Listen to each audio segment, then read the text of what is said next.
Olá, bem-vindo! Este é o MacCast, com parceria com o MacGraph, Mackenzie e com produção do MacPlay. Hoje nós vamos falar sobre criatividade e inovação. Eu sou Marcelo Oliveira, o seu anfitrião, gerente de projetos do MacGraph e professor da FAO. Hoje nós estamos trazendo aqui dois convidados do mais alto calibre para discutir esse tema interessantíssimo sobre criatividade e inovação. Nós temos aqui Marcos Felisberto, que é pesquisador lá do Instituto de Pesquisas em Grafeno e Nanomateriais, o MacGraph, e nós temos também Marcelo Teixeira, professor da FAO, arquiteto de formação e que trabalhou muito com criatividade. Aliás, os dois trabalham com criatividade no seu dia a dia.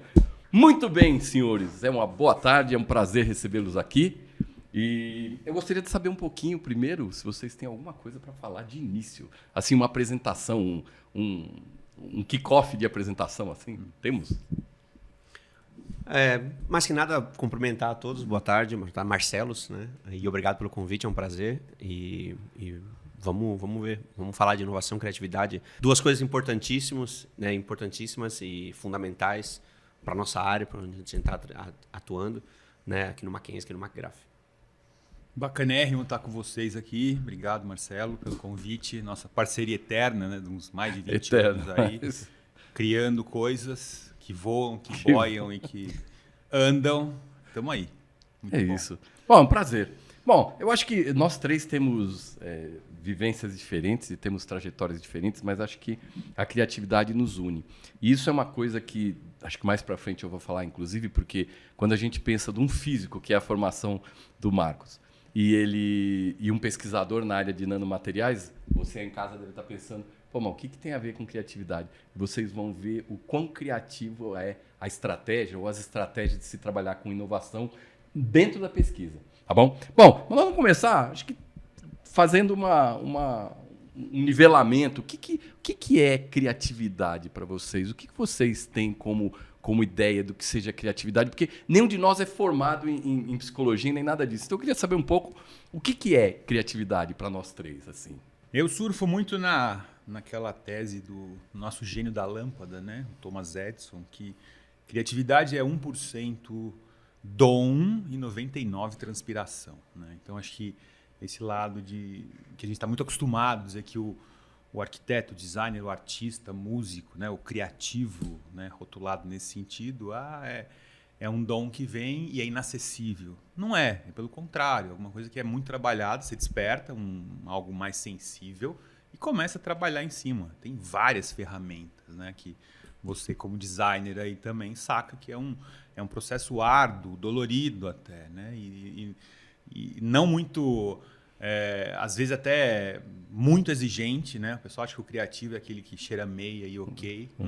Vai lá desenhar alguma coisa. Não é algo metódico, né? Tem um método bastante duro e aí acontecem as coisas a partir de uma grande aprofundada nesse assunto. Um trabalho, né? Tem que ter trabalho, né? Exatamente. E assim, falando em física, em ciência, em tecnologia, a criatividade está muito associada à inovação. São duas coisas que estão andando sempre de mãos dadas, mas não são sinônimos.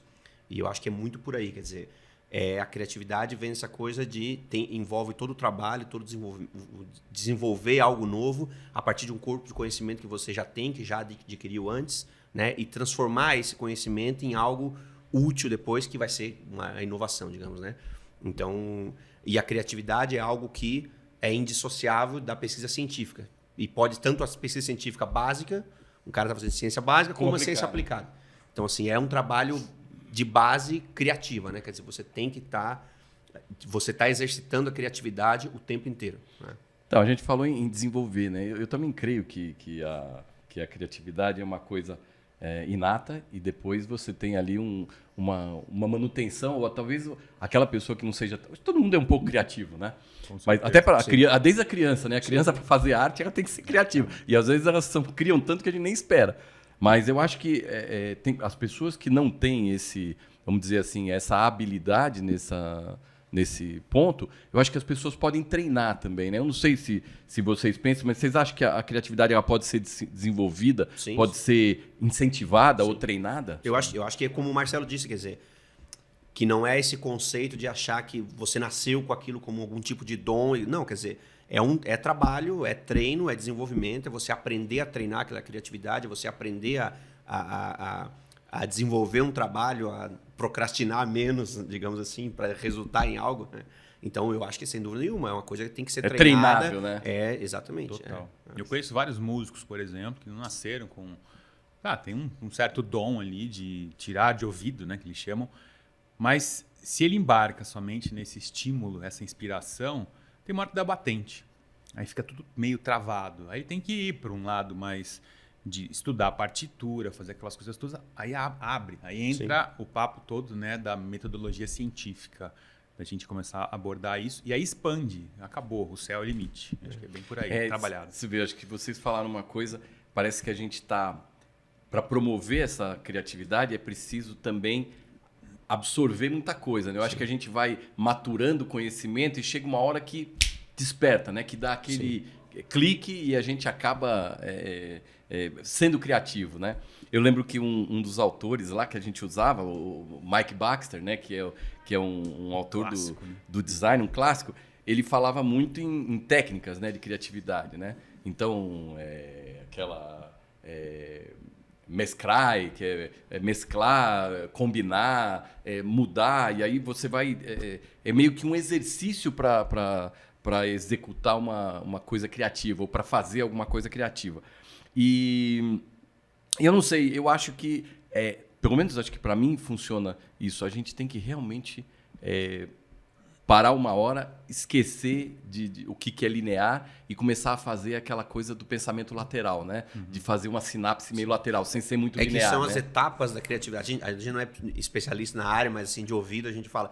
Mas tem as etapas da criatividade, né? Quer dizer, essa coisa do clique, do estalo, é uma das etapas. Primeiro vem essa etapa de se concentrar em um problema, foco. Dizer, vou trabalhar nesse problema, vou tentar resolver isso aqui, ou de criar uma coisa nova nessa área, para atacar um problema em geral. Então tem essa etapa da concentração, do foco, onde não existe mais nada no mundo, é só aquilo. Tem um momento que tem o estalo, que tem o cara sente que está vindo a ideia, vem uma ideia, e a partir dali tem o trabalho para desenvolver a ideia e validar depois, né? Testar e validar. Então são essas etapas da criatividade, que não é uma coisa que acontece de uma hora para outra como um estalo, mas envolve várias etapas. Né? Processual. Né? É exatamente um processo. Eu lembrei de uma propaganda de uma caneta, uma marca de caneta, que ela falava, a caneta era Flex Grip. E aí aparecia um camarada numa prancheta, vocês lembram? E aí ele estava mexendo com a borrachinha, escapava a borracha na cabeça dele e falava, bom, um designer estava à noite e tal, e de repente veio uma ideia. E a Flex Grip tinha borracha para ser o grip da caneta, né? A pega. E aí tudo vinha da borracha que ele jogou na cabeça. Eu acho que não é um processo assim, né? Não, claro. Tem muito a ver com o que você falou. Um outro exemplo, transpiração e um outro exemplo clássico inspiração. É a teoria da gravitação com o Newton, né? Quer dizer, que é a coisa clássica que a gente vê em muitos livros de ensino médio estudando o Newton estava sentado, caiu uma maçã, o Newton viu uma maçã caindo da árvore e disse, então a gravidade, a Terra atrás... Quer dizer, tem todo... Isso pode até ter acontecido em algum momento, esse episódio, ele pode ter comentado, mas tem todo um conhecimento gerado que ele gerou, que ele acumulou antes, quer dizer, a coisa não surgiu tudo a partir disso, ele viu um negócio cair, não é uma coisa instantânea assim, né? Quer dizer, é uma construção, é uma né? construção que leva tempo e muita transpiração, muito trabalho. E tem a ver muito com repertório, né? Isso é uma coisa que todo mundo fala, mas o que é repertório? É o jeito esponja da gente ser. Né? Acho que a produção do conhecimento ela é meio helicoidal, né? A gente está no meio. A informação passa pela gente várias vezes, em épocas diferentes da vida, e a gente não tem maturidade para poder sacar, né? Aí a pessoa fala, caramba, isso aqui já passei várias vezes e agora que... Então esse é o tal do insight. Mas se você não for atrás e vivenciar esse processo, não cai do céu.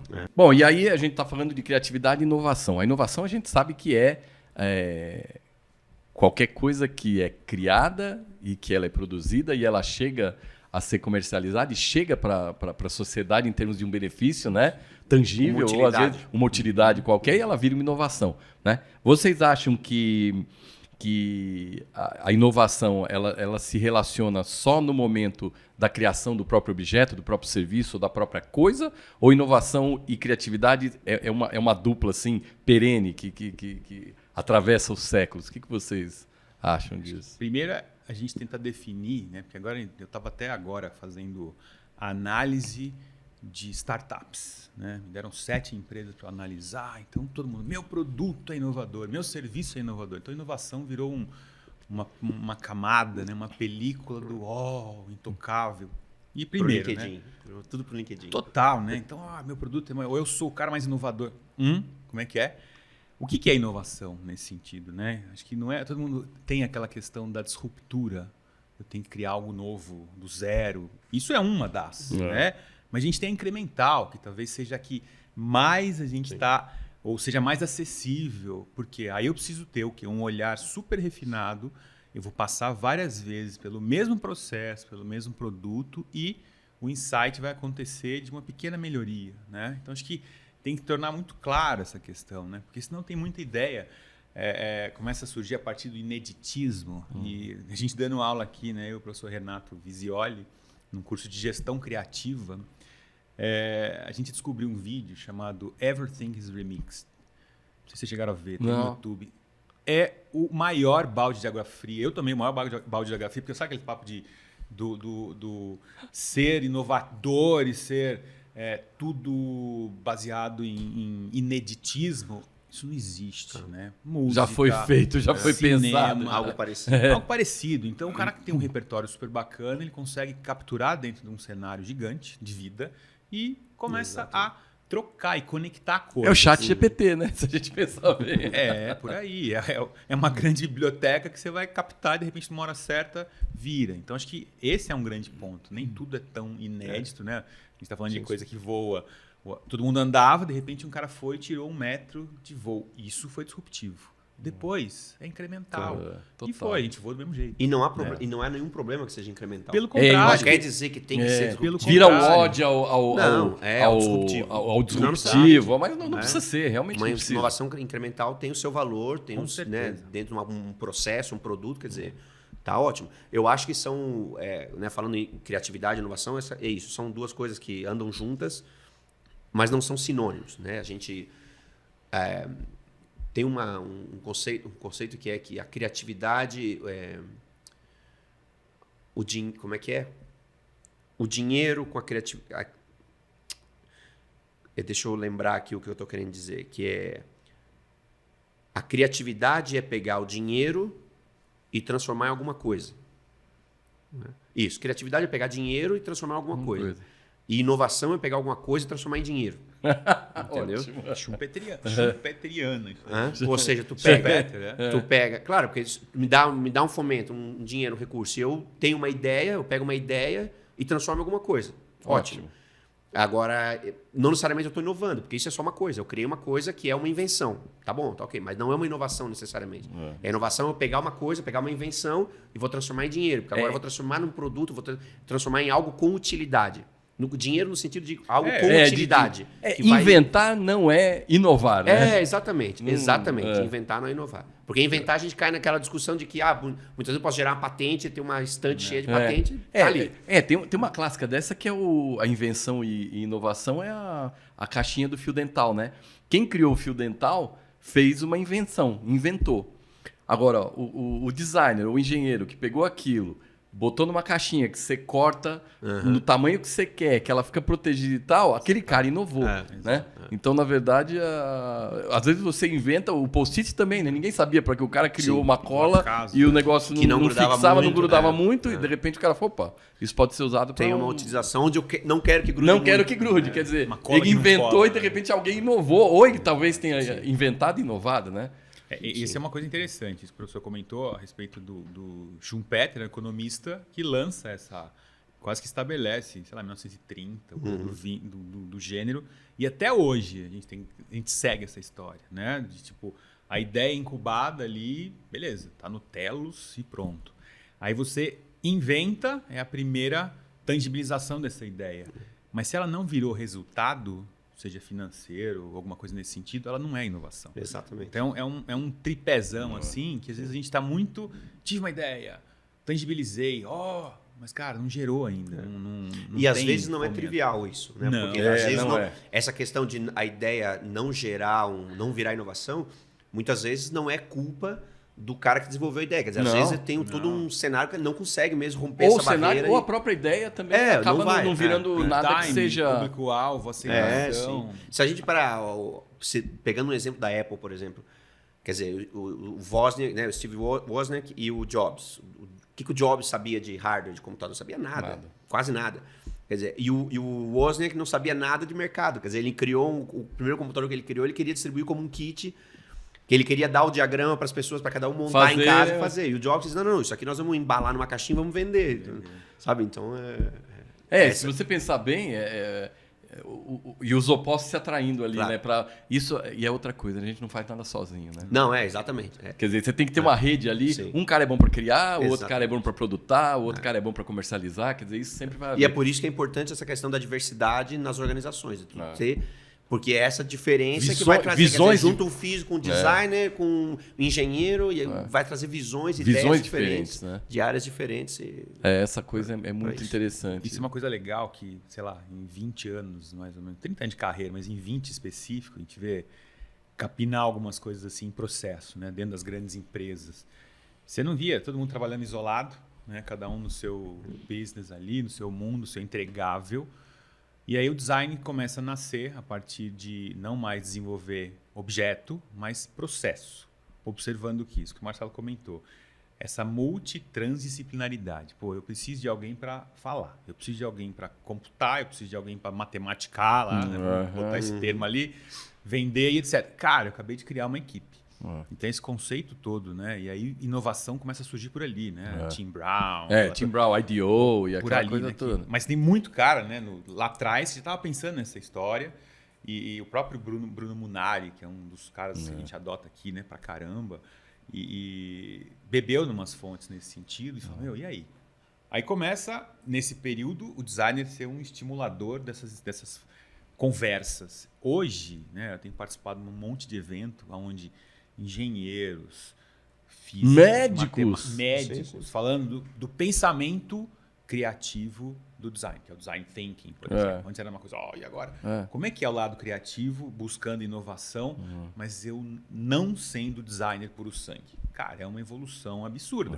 Porque é isso que está acontecendo, né? Bom, já falar a palavra design já é uma evolução. Não é? Absurda. Pô, né? você fez design, o Marcelo é designer puro sangue. Eu fiz desenho industrial na época. Quando eu lembro que minha avó, eu falei assim, vó, eu escolhi a minha faculdade, eu vou fazer desenho industrial. Ela falou assim, você vai desenhar indústria? Porque é uma coisa assim. Ninguém parafuso, e ninguém tem muita ideia, né? Sim. Mas a gente falou um pouco de duas coisas aqui. A primeira coisa, o Marcos falou da questão da inovação, né? E o nosso diretor, o professor Benedito, fala que inovação é produto no mercado.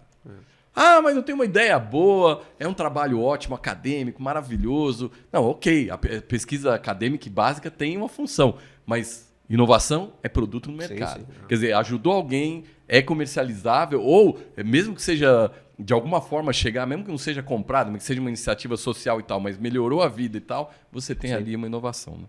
E, bom, aí eu pergunto para vocês, os dois têm visões diferentes. Eu queria que vocês falassem um pouquinho da visão antes McGrath e antes Mackenzie. O que vocês já fizeram antes e o que teve de rebatimento na criatividade nesses lugares que vocês passaram? Me conta assim uma historinha que possa ter a ver com criatividade, ou no dia a dia, ou uma situação qualquer. Eu venho de um background muito acadêmico. Né? Qual que é a tua formação, Minha Marcos? formação é em física. Mestrado em engenharia de materiais. Doutorado em física. Então, assim, sempre muito acadêmico. E eu tive uma formação muito tradicional, eu acho. Quer dizer, no meu tempo de graduação, eu fiz as 4, 5 anos de graduação, nunca eu tive um professor falando em inovação, empreendedorismo. E assim, eu sou velho, mas também nem tanto. Eu formei em 2006. Não se falava dessas coisas, tá? Durante a graduação e tal. Nunca foi muito incentivado. Eu tive uma rota muito formal, assim, dizer, não, fazer graduação em física, mestrado, doutorado, fazer um concurso para professor e pronto. E vai para a academia. Né? Então, eu sempre tive associado a coisa da criatividade como um excesso de liberdade. E dizer assim, não, a criatividade eu faço o que eu quiser, a hora que eu quiser, para poder ser criativo. Eu não posso ter amarras, eu não posso ter tempo, deadline, nada. Porque senão isso é cortar a minha criatividade. Né? E depois do doutorado, que aí eu comecei a trabalhar mais com nanotecnologia e pensando em ciência aplicada, desenvolver algum tipo de utilidade, algum tipo de produto, aí eu comecei a ter um choque com essa coisa de, não, mas agora eu quero trabalhar próximo à indústria, porque eu quero desenvolver um produto. E aí a indústria não pode ter essa coisa de, eu tenho que trabalhar com prazos, eu tenho preocupação com o mercado, com valor, com tem que custo, entregar, né? com entregas, né? Quer dizer, eu tenho que ter isso. Então eu comecei a me interessar. No primeiro momento eu tive um choque muito grande com isso. Né? E eu achei que não, isso aqui não funciona, isso aqui é uma bobagem, isso está cortando minha criatividade, eu vou sair fora, fazer outra coisa. Eu digo antes do McGrath, né? E aí eu comecei a acostumar e assimilar e aprender isso. Não, que se eu quero desenvolver algo com a indústria, isso é necessário. Né? Eu tenho que trabalhar... Ok, o trabalho de PDI, de pesquisa, desenvolvimento e inovação, em materiais, em novas tecnologias, é algo extremamente criativo. E não é um processo tão engessado quanto um processo mais tradicional na indústria. É algo que dá criatividade... Quer dizer, que se usa a criatividade no dia a dia de um pesquisador, Marcos? Exatamente. Usa? Sim, com certeza. E tanto é que a maneira de pensar, que a gente tem que pensar projeto de PDI, a gente tem que levar isso em conta. A gente tem que levar isso em conta que o pesquisador que está fazendo trabalho, ele tem que ter um certo nível, um certo grau de liberdade para exercer essa criatividade, porque é como funciona. Né? Porque é um trabalho criativo, pelo menos nas primeiras etapas. Né? Eu vou desenvolver um material novo, vou testar um material para uma futura aplicação. Isso aqui pode funcionar como um sensor para tal coisa. Então, essas primeiras etapas são muito exploratórias, é muito criativo. Né? Então, essa coisa da liberdade criativa, talvez tu ter prazos mais flexíveis, horários mais flexíveis, essas coisas, é assim que funciona. Mas depois tu começa a caminhar para uma coisa para, olha, mas eu tenho que ter entregas, eu tenho que ter data, eu tenho que ter deadline, eu tenho que entender que para desenvolver um produto para a empresa não é a mesma coisa que desenvolver uma tese de doutorado na universidade. Então, eu não tenho os mesmos 4 anos, eu tenho que fazer em menos tempo. Isso a gente tem que ter consciência. E eu fui assimilando isso, aprendendo. Mas me diz uma coisa, por exemplo, vamos supor que você esteja lá fazendo uma dispersão numa solução qualquer do grafeno. Aonde a criatividade, o que seria um estalo criativo numa dispersão ou talvez numa formulação? Onde é que você enxerga esse momento? Assim? Quer dizer, aí tratando a criatividade, eu estou tratando a criatividade não como os passos todos, mas sim. Aquele momento de insight. Não, eu acho que esse momento de insight surge... não surge do nada, porque surge a partir do conhecimento prévio que tu já tem daquele material. E às vezes tu pensa assim, na verdade, poxa, esse grafeno é maravilhoso, as propriedades dele, mas eu só consigo crescer ele a 1.200 graus. Se eu conseguir crescer ele a 600 graus, é melhor, porque eu vou conseguir aplicar sobre um plástico, um material plástico, um polímero. E aí tu tem esse tipo de insight, então eu vou mudar tal parâmetro de síntese para ver se eu consigo baixar essa temperatura. Eu vou testar tal coisa. Então, nessas etapas é que tu tem esse tipo de insight, eu acho. Porque aí tu usa o conhecimento básico que tu já tem, eu já sei o que eu preciso para fazer aquilo ali, eu já sei que tipo de aplicação posso ter aquilo ali. E às vezes tu faz uma caracterização, tu descobre alguma propriedade daquele material que te dá, olha que propriedade interessante que ele tem aqui. Quando eu pingo água aqui em cima, a resistência elétrica dele muda completamente. Isso aqui pode ser um sensor de umidade depois. Então quer dizer que a inferência pode ser interna do conhecimento e você lançar essa ideia criativa, ou pode vir também do experimento, né? Sim, se o experimento me dá um resultado, sim. Ele pode induzir para que eu tenha uma resposta criativa. Mas essa indução, ela não vem... Esse conhecimento prévio, básico, antes é fundamental para eu poder entender aquele resultado do experimento. Dizer, isso aqui pode ter aplicação. Senão você não vai nem entender. Senão eu não entendo. Senão é o que tu estava dizendo, né? Quer dizer, a coisa passa diante dos teus olhos e tu não se dá conta. Porque tu não, né? Esse é um ponto interessante. Então, por isso que esse background é importante, essa formação é importante. Agora, ao mesmo tempo, tu tem que ter essa consciência de dizer assim, que legal, isso aqui pode ter aplicação para tal coisa. Porque muita gente não vai ter. Muita gente vai dizer, vai deixar passar, né? Vai deixar passar. Que legal, pinguei aqui, mudou a resistência. Tá. Vou escrever um artigo sobre isso. E tchau. E publica. Então, aí outra pessoa pode pegar esse artigo e dizer, isso aqui serve para fabricar tal coisa. Vou fabricar tal coisa e vender para esses caras agora, entendeu? Então, é um jogo, assim, são as duas coisas, estão em paralelo. Tu tem que ter esse teu background para se dar conta desse tipo de coisa. Mas tu tem que ter essa cabeça para pensar em aplicação, em inovação.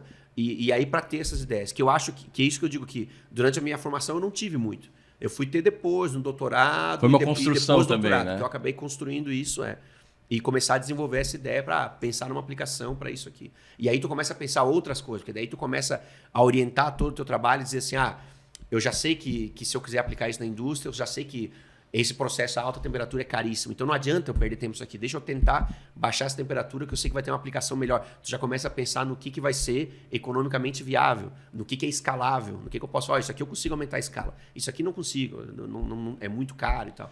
Então tu começa a ter essas ideias, esses insights que vêm assim, juntando essas coisas todas. Mas que se tu foca só no acadêmico, tu não vai ter esses insights. Ele para ali, né? Ele para no acadêmico. Ele para ali, exatamente. E no teu caso, Marcelo, dentro da tua... Conta um pouco da tua formação, da tua vivência. A minha vivência é um pouco quase que oposta, né? Que eu venho do... Bom, essa é a coisa mais gostosa mais bacana, isso, né? Isso é mais bacana do programa. Chegamos no mesmo lugar na mesa do Marcelão. Eu venho da arte, né? Totalmente maluca ali de tentar desenhar, fazer essas coisas. Adoro escultura. Comecei a perceber que meu negócio era o tridimensional, não o do computador, né? Ainda depois virou, mas era o fazer escultura, de testar materiais, ir para, sei lá, lugares de sucata, né? Como é que chama agora? Agora virou um nome chique, que é o Centro de Resíduos Recicláveis. Eu era o ferro velho, né? Eu era o maior catador de ferro velho, assim. Comecei a produzir sapato, uma cacetada de coisa, né? Fiz minha primeira exposição em Tóquio com 16 anos, um giz pastel, aquela coisa. Então vem um pouco dessa história, mas de uma família que... Pô, você vai ganhar dinheiro com arte? Não é assim, né? Meu pai nunca falou isso, mas, né, o molde era esse, né? E tudo mais. Fazer engenharia e tal, mas nunca ninguém encheu meu saco para poder... Engenharia, direito, medicina? Não era no cardápio. Era assim. Aí eu decidi, comecei... Eu ia fazer odonto. Falei, pô, que legal, esse odonto anda de branco, né? Chique. Então, vamos lá. Os açougueiros também, né? Cabeleireiro. Não que seja ruim, mas, pô...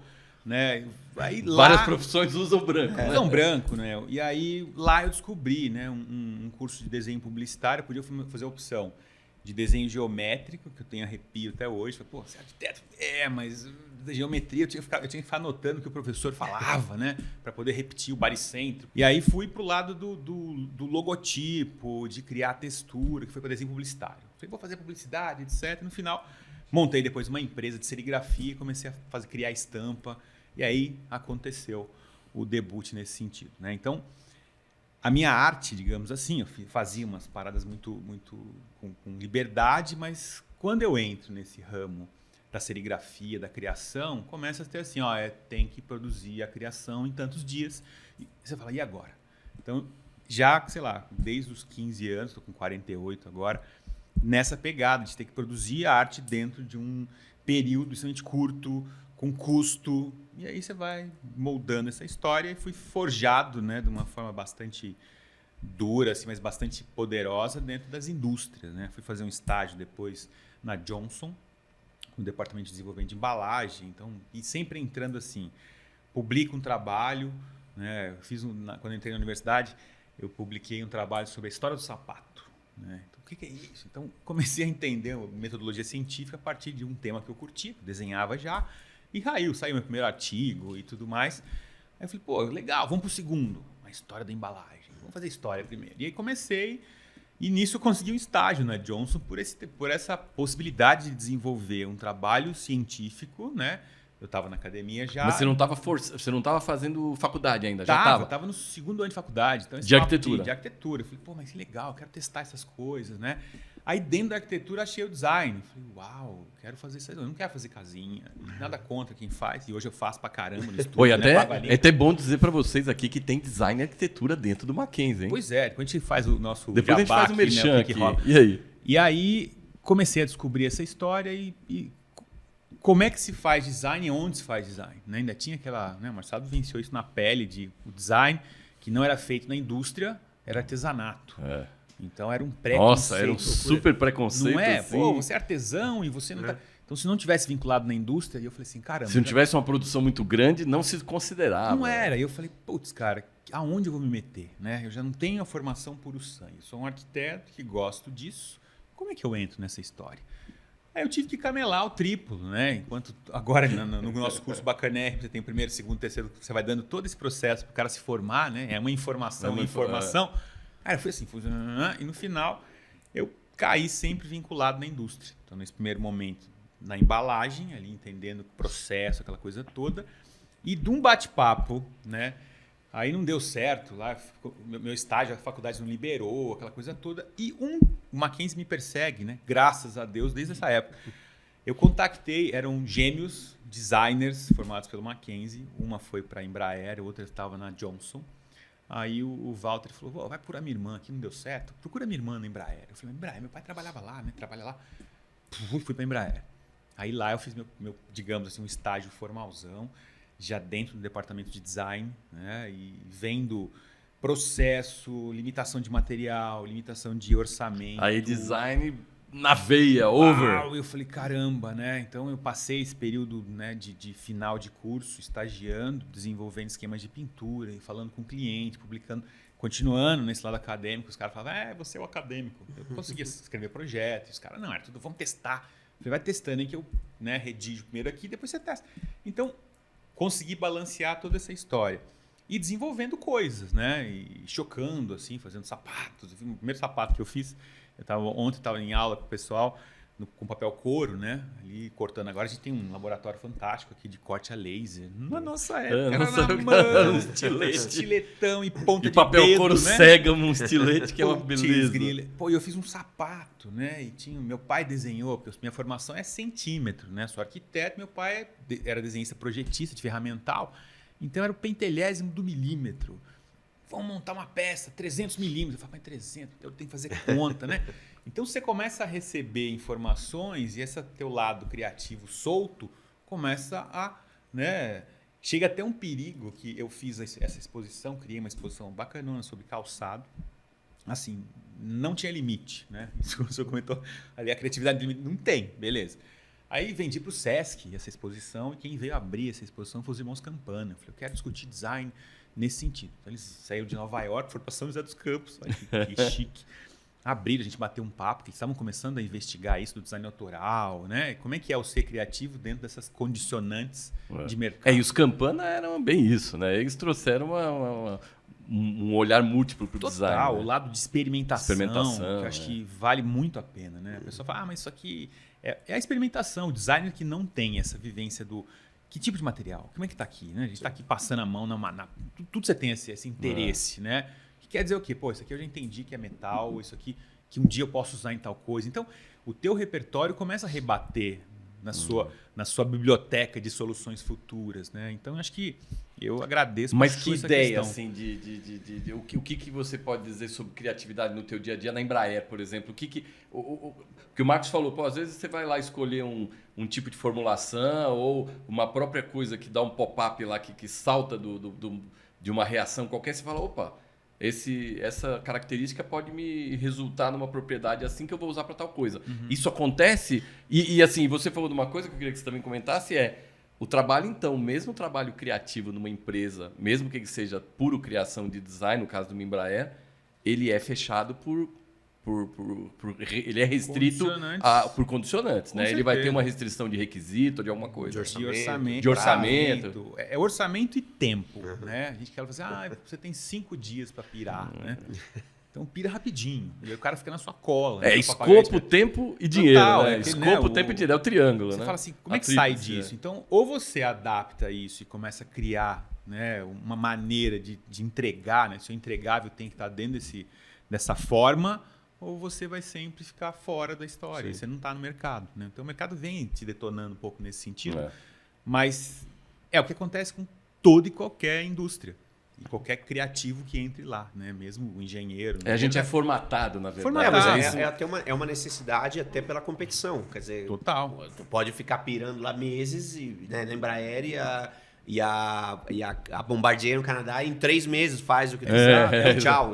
Não pode perder o time. Exatamente. O time, porque se você não entende o cliente, não entende essas condições que vão drivar essa história, você está criando para quê? Né? E acho que um episódio assim que eu lembro, que estou tentando desenterrar, era assim, quando a gente foi fazer uma maquete, se eu não me engano, para um campeão de Fórmula 1 lá. Tinha 2 caras. Um era o Gil de Ferran, que tinha um interesse de comprar um avião, alguma coisa assim. E aí o pessoal de marketing falou, vai fazer uma pintura. Então pegou o carro do cara, né, e colocou a pintura no avião. Ele falou, legal, né? O que isso representa? Aí vamos investigar. O que é a identidade do piloto? O capacete. Aí, a gente descartou o carro e fui fazer uns esquemas de pintura. Foi dele e do David Coulthard. O David Coulthard acho que não sei se é dinamarquês, uma coisa assim. Escocês. O motorhome dele é preto, com a bandeira da Escócia, o capacete dele. A gente fez essa história do capacete. Depois foram entregar pro cara, né? O cara chorou, né? Então, essa sacada, você tem um briefing que... O bacana da estratégia, eu acho que é o contra-briefing. É onde você fala, eu tenho essa solicitação, mas eu crio paralelo, um trabalho de design research aqui. Eu vou fazer por minha conta para tentar criar outro tipo de conexão. E aí você apresenta e sempre é o lance de superar a expectativa. Sim. Então isso acho que, contar aqui vai ficar um 5 Ô Marcelo, só um parênteses, porque a gente tá falando... Eu sou quase designer também, tá? Eu me considero. E é por isso que eu te chamei. Com 14, 15 anos, eu fiz 2 cursos por correspondência de desenho. Desenho de arquitetura e desenho de mecânica. E ao contrário de ti, eu amava o desenho técnico. Eu não conseguia fazer o desenho artístico. Eu nunca, até hoje, não sei fazer. Uma plantinha, uma árvore, um solzinho, não sei fazer. Mas o desenho técnico eu sempre adorei. Que legal. E era o sonho da minha vida. Com 16, 17 anos, eu digo, não, eu quero ser designer, vou fazer desenho industrial, não sei o quê. Que legal. E aí, só que, poxa, isso foi assim, final dos anos 90, começo dos anos 2000. Metade dos anos 90, começo dos anos 2000. Então, o computador tava bombando. Né? Então, assim, e quando eu cheguei na hora de fazer vestibular, que eu fui pesquisar, eu vi que ninguém mais fazia desenho na mão, já que tava morrendo, que o design é tudo no CAD, é tudo computador. E aí eu disse assim, eu não quero fazer desenho, não tem graça fazer desenho no computador. Eu gosto da prancheta, aqui, a régua paralela, o papel, nanquim e tal. Normógrafo.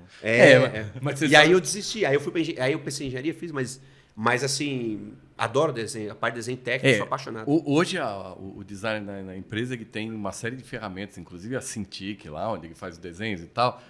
Mas eles ainda esqueteiam muito na mão ainda. Muito sketch, aí joga e trata no... O design mais famoso da Fórmula 1, que é o Adrian Newey, da RBR, da Red Bull por muitos anos, ele é conhecido por fazer os projetos na mão primeiro. Ele começa desenhando os carros na prancheta dele, depois vai... o pessoal hardcore Não, incrível que até a gente fala assim, é solto. Não, tem um software que, eu nem sei se ainda existe, mas chamava Alias, que é um Alias software Wavefront, que era acho que a Autodesk comprou. Autodesk comprou depois, né? Junto com o Maya, né? Então o Alias era o software de design e o Maya é o de animação, né? Spielberg, essa galera que usava. O Alias tinha uma diferença que você startava o seu processo de design... Com sketch, né? Era solto, legal. Porque de repente você vai fazer uma curva... E ele pegava essas curvas e jogava... E depois parametrizava. Parametrizava tudo. Porque você vai para um CAD, ele vai... Né? E você fala, não era curva, virou um chanfro. É outro batido. Então ele tem, que é o Computer Aided Industrial Design, né? O CAID. Depois o CAD vai para lá. Então você fala, caramba... ainda. E hoje, né? Tem uma cacetada de no tablet. Mais direto. Que o cara faz e... Tem essa coisa, a gente tá meio que unindo arte e tecnologia aqui, né? Que tem uma coisa que era uma coisa que o Steve Jobs falava muito. Que ele dizia, tem uma apresentação que ele foi, inclusive, que ele botou uma transparência, assim, com uma dessas placas de trânsito, de sinalização de esquina, com duas placas, nome de duas ruas, assim, num cruzamento. Então ele fez uma placa com um cruzamento que era a Rua das Artes e da Tecnologia, da Ciência e Tecnologia. E aí ele dizia justamente isso, que o DNA da Apple, ele dizia naquela época que a gente tem consciência que a gente tem que estar nesse ponto aqui. A gente só fazer tecnologia não adianta. A gente tem que fazer arte. A gente tem que se conectar com o usuário, a gente tem que criar essa experiência do cara que vai usar o produto, e isso é a partir da concepção artística, da ideia dessa parte mais do lado mais artístico. É engraçado, né? Agora eu pensei até numa coisa que o lema da capela aqui, da capelania, é você inteiro, né? E, na verdade, eu acho que nós também somos multifacetados, né? Total. Nós temos um pouco o lado artístico, temos o lado emocional, temos o lado família. Então, na verdade, isso é o lado espiritual. Quer dizer, tem uma coisa que é esse homem inteiro, né? Então, a criação também é uma coisa inteira, né? Total. Ela depende de uma multidisciplinaridade, de uma multivisão, né? É engraçado que no final da minha trajetória, enquanto fui designer puro sangue na Embraer, e depois entrei na área de gestão. E um dos pontos interessantes que você acabou de falar do ser humano completo, ele é uma das ferramentas do novo modelo de gestão. Então, é entre o chefe e o líder, né? Você analisar. Depois trabalhava, depois eu virei gestor e falei, tive que contratar 20 caras. Como é que você elenca esses caras do ponto de vista de, o cara ali, ele é o criativo, né? A gente brinca que tem os designers, os arquitetos semideuses, né? Não fala comigo que você quer minha criação. E esses caras vão morrer sozinhos, né? Hoje um precisa do outro. E como é que você trabalha essa questão e coloca esses caras no tempo, Ó, você tem que ter esse tipo de formação. Ah, não gosto, não tem que gostar. Você não gosta, come pouco, vambora, né? E por aí vai. E tinham, eu lembro, dentro daqueles, né, até então, quando os coachings não eram uma coisa mais, né, muito popular, e era aquela coisa meio de preconceito, era uma coisa interessante, você tinha ferramentas poderosas de gestão orientadas nesse sentido, de olhar o ser humano como o que ele chamava de espiritual, não religioso, mas como é que ele liga? Ele é o cara que é só matéria ou ele tem uma relação com o criador ou com a criação? Com o que ele chama do que é. Eu chamo de Deus e tem quem quiser chamar o que quiser. Mas o lado de... Por exemplo, o cara tá indo de manhã pro trabalho, bate o carro. E ele vai.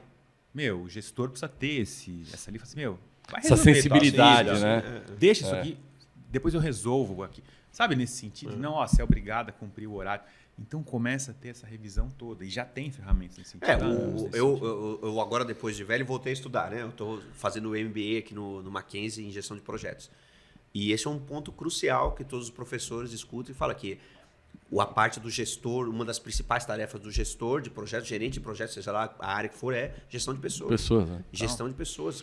Cada um com um background diferente, cada pessoa chega... Emoções diferentes. Tu não sabe o que aconteceu na vida, o que aconteceu no dia, na manhã daquele cara. Então, quer dizer, saber fazer essa gestão. E, se não me engano, era o Lee Iacocca que falava que, no final, tudo é uma questão de pessoas. Né? E é verdade. No final, tudo se resume ao trato pessoal, às relações. Né? Às vezes a gente fica pensando muito, né? Aquele manual de Oslo que fala, né? Processo, pessoas, produto, etc. Mas pessoa é a matéria-prima da inovação. De tudo, exatamente. Não é o produto ali ou tal. Se não tiver alguém treinado para apertar o botão ou gerenciar a brincadeira toda... Não vai, né? Não vai. Bom, e aí o que vocês me dizem com o papel da tecnologia na inovação? O que vocês acham e o que isso está transformando? Está transformando? A tecnologia veio trazer alguma coisa para a inovação, para a criatividade, essas ferramentas novas? O que a gente pode fazer uma leitura atual assim do que vocês conhecem da área de vocês? Assim? Eu acho que assim, em ciência de materiais, em tecnologia, sim, fundamental, né? Quer dizer, eu acho que muitas ferramentas surgem, a inovação surge com ferramentas que te permitem ganhar tempo, te permitem fazer tarefas que antes eram muito mais difíceis, que te levavam muito mais tempo, hoje tu faz muito mais rápido. Às vezes tu consegue então ficar com muito mais tempo livre para ser criativo, para fomentar a tua criatividade, tu não precisa perder tanto tempo. Imagina o tempo que levava escrever um artigo datilografando na máquina há 20, 30 anos atrás, né? Quer dizer, como é que era bater uma foto, ter que revelar o filme, digitalizar aquilo ali, quer dizer, tu levava um tempo que hoje tu já não tem mais, tu já não perde mais tempo, tu pode focar em outras coisas. Então, por esse lado, eu acho que tem essa questão da inovação ajudando nesse tipo de desenvolvimento do trabalho. Por outro lado, tem a questão da distração, que é muito fácil eu estar distraído também, de estar olhando rede social, estar fazendo alguma outra coisa, e perdendo foco na atividade, no trabalho. Né? Então, é uma questão de saber gerenciar tempo também no dia a dia. Acho que a gente nunca teve tanta discussão de identificação ou rotulação da tecnologia, né? Acho que a galera está cada vez mais em contato com ela e aí começa a se transferir fatores humanos para ela. Então, quantas vezes eu falei, meio absurdo, essa tecnologia está matando a humanidade. Cara, ela não anda sozinha, mesmo nessa inteligência. Você não sabe se é tão inteligente, muito menos artificial, né? Então você fala, tem que ter alguém por trás, né? E aí eu tenho, sei lá, sou pai e eu preciso botar ordem na minha família. Ah, mas a internet estragou minhas filhas. Cadê meu lado de ir lá puxar a tomada, então? Né? Eu transfiro. Então a gente vê esse lado preconceituoso, porque eu estou fazendo doutorado nessa área, eu vejo assim que tem um autor que fala que existe os céticos, fóbicos e os indolentes frente a qualquer manifestação. Né? Então, agora é a manifestação da digitalização, da transformação tecnológica.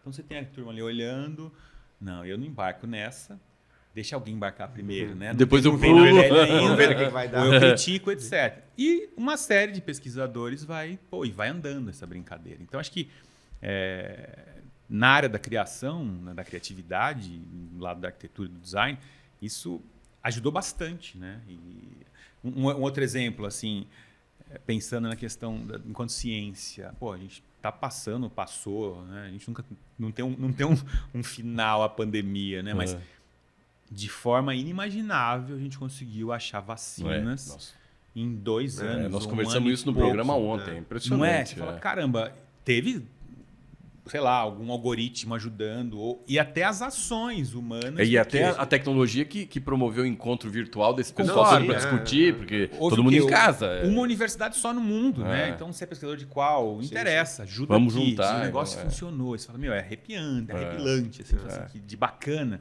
como é que isso funciona. De repente, a gente volta de novo para os guetos, o lado meio nesse sentido. Então, na questão do design, acho que essas novas ferramentas, né? Tá muita gente preocupada, a gente discussões até dentro da escola, de, proíbe, né? A França proibiu. Como que proíbe? A gente está segurando água com a mão, né? Isso... Agora, isso vai tirar o professor, a gente, como da zona de conforto, porque se eu não pego e começo a falar que somente o lápis é a ferramenta principal da formação do cara, hoje existem N maneiras. Agora, como eu uso? Eu preciso entender, me instruir e utilizar como novo lápis. A gente fez agora, acabou de criar um tópico especial, onde a gente colocou a inteligência artificial para conflitar, né, ou confrontar com o desenho à mão. Cara, é incrível. Tópico especial, para o pessoal em casa saber, é uma atividade que se faz na faculdade, lá na FAO, né? Na Faculdade de Arquitetura e Urbanismo aqui do Mackenzie. É um curso rápido que a gente dá, além, né, extracurricular, que os alunos se inscrevem. Então, a gente deu essa possibilidade de uma introdução. Mesma coisa que é a minha tese a respeito do metaverso, né? Como é que eu uso isso? Tem gente, flopou, não flopou. Cara, mas nem começou a brincadeira. Na hora que começa a instituir, né? Bom, e você foi um dos primeiros caras a dar aula aqui no Mackenzie no metaverso, Exato. né? Eu mesmo participei de uma aula, foi bem interessante. Exato. Então, tem as pesquisas que vão acontecendo, a gente precisa começar a popularizá-las dentro da escola, né? Então, acho que isso é inevitável, ajuda bastante e não tem, acho que tem os seus fatores psicológicos também. Não, eu ia te perguntar como é que tu vê isso, porque, por exemplo, no caso do design, tu deu um exemplo muito bom de usar a IA para confrontar um design feito à mão, digamos, né? Feito por um ser humano. Como é que tu confronta isso? Porque a IA pode criar. A gente tem livros, IA criando livros infantis, fazendo as ilustrações e tudo. Então, tu diz assim, eu consigo detectar que falta o caráter humano aqui? Eu consigo dizer que sempre... Eu acho que trazer essa IA como fim é o grande problema que está acontecendo. Ela tem que ser... Qualquer um... tem um cara, acho que tem um case que em uma semana ele escreveu o livro, criou as ilustrações, só imprimiu e vendeu. Vendeu 700 cópias. Então, ou seja, ele botou no bolso todo mundo, né? Designer, o escritor, a editora, e tudo mais. O revisor, todo mundo. Tá, e qual a qualidade disso? Como é que funciona? Porque eu tenho usado bastante, tem a sua limitação. Você faz a busca lá. A gente tem que usar ela como meio. Então, por exemplo, como é que a gente usou nesse tópico? Desenvolva um processo assim, e cria um conceito de um espaço de experiência, por exemplo. O que é espaço de experiência? O cara foi atrás. A partir desse conceito, ele criou um painel semântico, ele criou uma tangibilização iconográfica daquele conceito e beleza. Ele pegou, digitou isso num prompt, do jeitinho que ele tinha pensado, e surgiu algumas imagens. Os caras falaram assim, nossa, não tem nada a ver com o que eu queria. Mas teve alguns vieses de, eu não tinha pensado numa linha desse sentido, uma curva.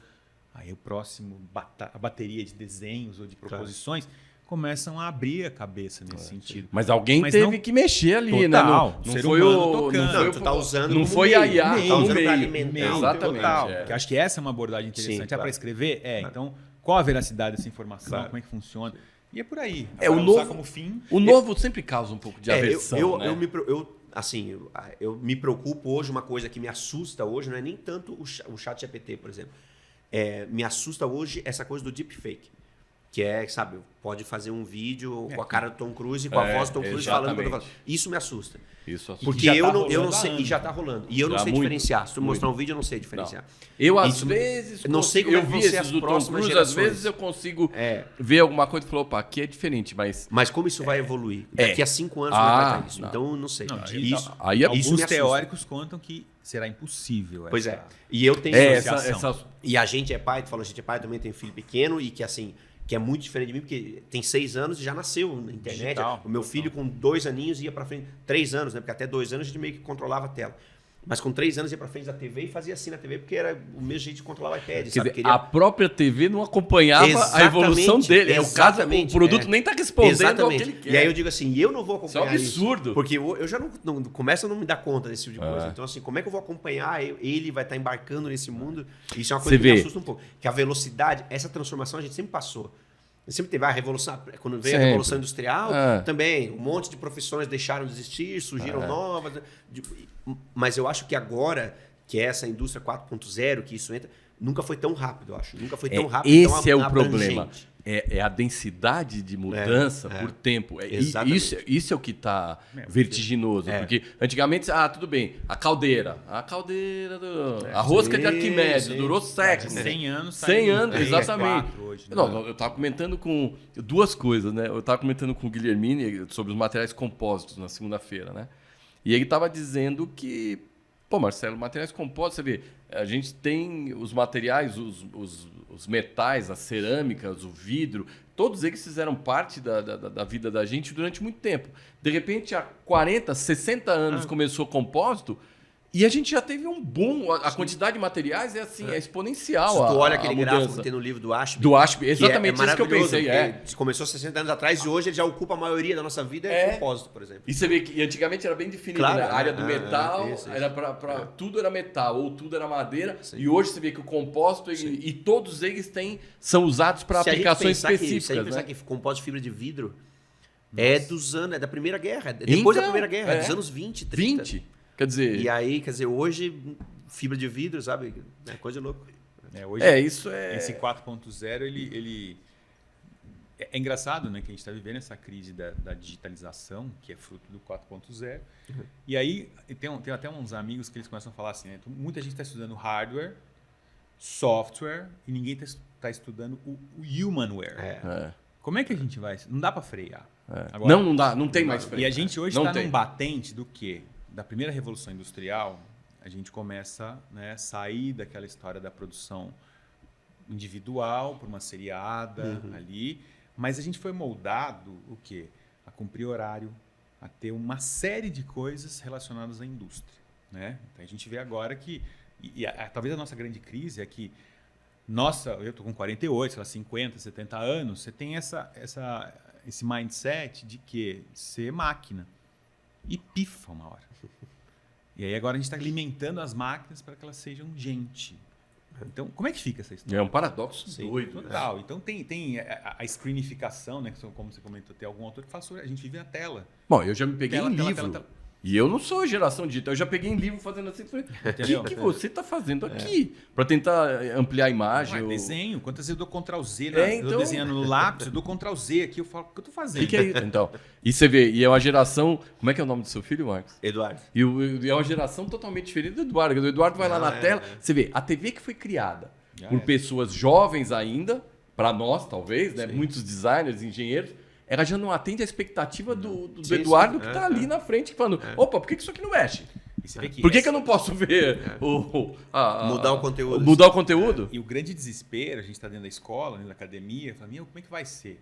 Não é somente a nossa dor aqui. Como é que eu vou fazer pesquisa? Como é que eles vão investigar minha pesquisa? Será que alguém vai para a biblioteca e ficar lá olhando artigos e etc? Agora, todo mundo, literalmente, está preocupado com essa mudança de transformação comportamental. Que as grandes marcas estão no desespero de saber o que o seu filho vai fazer. Vai querer, vai consumir. Ele um dia fala assim, não quero, acabou. Puf, todo mundo. E é assim, né? Desestabilização. Né? Eu conheço uma menininha de 4 anos, chamada Laurinha, que ela mexe isso. Não gostei disso, eu quero outro. Não, eu quero outro. Não, é assim, e é um imediatismo também, né? Nós estamos comentando isso com relação ao computador, né? Se liga o computador, espera demorar 3 segundos a mais o computador. Você vai falar assim, essa máquina é lerda. Não, chega a ponto de... Outro dia eu vi um cara comentar, um senhor até, ele falou assim, eu estou escandalizado com o comportamento humano e fruto dessa nossa imersão é que um amigo meu me mandou um vídeo de 1 minuto e meio e escreveu embaixo assim, assista até o final. Porque 1 minuto e meio, ninguém mais tem tempo. Né? Então aquela história de, é muito tempo. Né? A gente faz vídeo para fazer as entregas de painel semana. Cara, ninguém tem paciência, Não. né, pro troço. Bom, é uma geração de... A ansiedade é uma coisa... Ah, e a Palmas, ansiedade é né? o problema do século. Isso né? é seríssimo, né? Bom, gente, a gente vai começar a caminhar para o final aqui, mas eu queria só, antes de a gente terminar, eu queria que a gente falasse brevemente sobre as barreiras para a criatividade e para a inovação. O que são barreiras para a criatividade e inovação para vocês?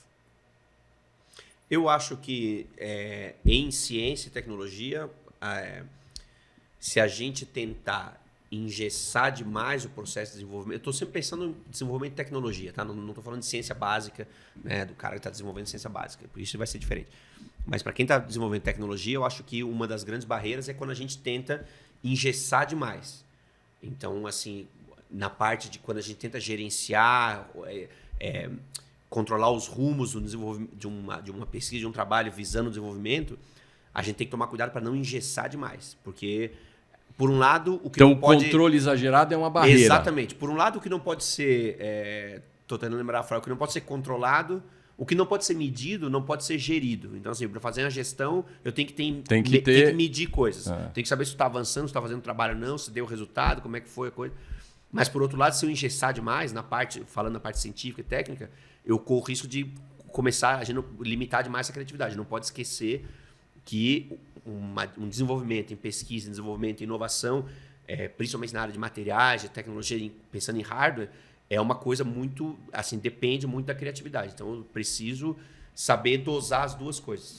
Né? Então, e é por isso que as ferramentas tradicionais de gestão de projeto, por exemplo, a gente não aplica diretamente para a PDI. Não tem como, porque elas são muito mais engessadas. É muito fechada. Elas são fechadas, precisa num processo. Eu estou vivendo isso na pele. A gente tem que adaptar. E eu acho que aí é uma coisa interessante, porque tem muita área, tem muita pouca... por outro lado, no lado da academia, tem muita barreira para isso. Os acadêmicos não querem essas ferramentas, mas tem muita área para investigar. É fundamental, porque o que tu não mede, tu não pode gerir. Então tem que fazer a gerência. Mas tem que ter essa ideia de que tomar cuidado para não cortar demais. E você, Marcelo? O que você acha que é barreira para a criatividade e para a inovação? Eu acho que a busca frenética pelo ineditismo.